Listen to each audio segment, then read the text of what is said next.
आज की कहानी। संयुक्त परिवार और एकल परिवार दोनों का अपना महत्व है।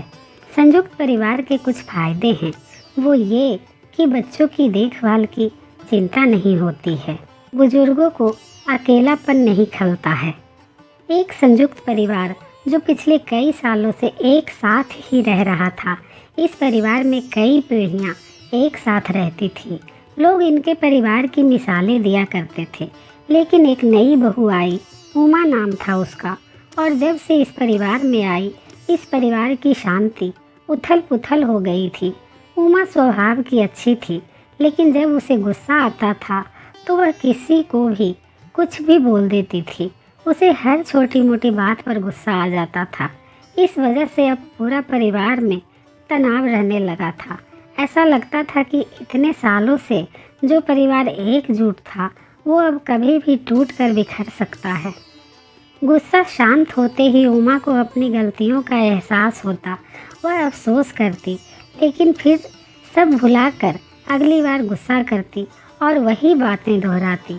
एक बार उसके घर एक ऋषि मुनि आए।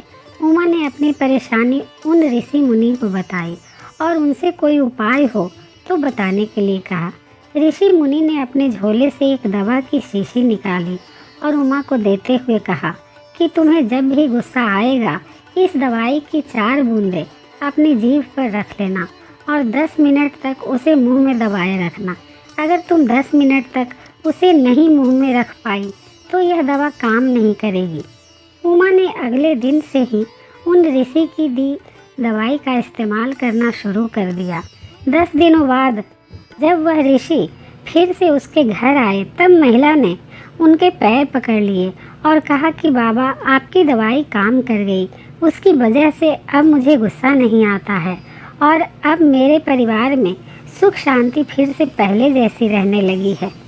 ऋषि मुनि हंसते हुए कहा कि मैंने जो तुम्हें दवाई दी थी, दरअसल वह कोई दवाई थी ही नहीं। शीशी में तो मात्र पानी भरा था। तुम्हारा गुस्सा किसी दवाई की वजह से नहीं, बल्कि गुस्सा आए तब शांत रहने की वजह से ख़त्म हुआ है। अब तुम सोचो, अगर ये पहले ही सोचती कि गुस्सा तो हमारे मन की उपज है और इसे हमें ही रोकना है, तो पूरे परिवार को और तुम्हें भी ये परेशानी नहीं होती।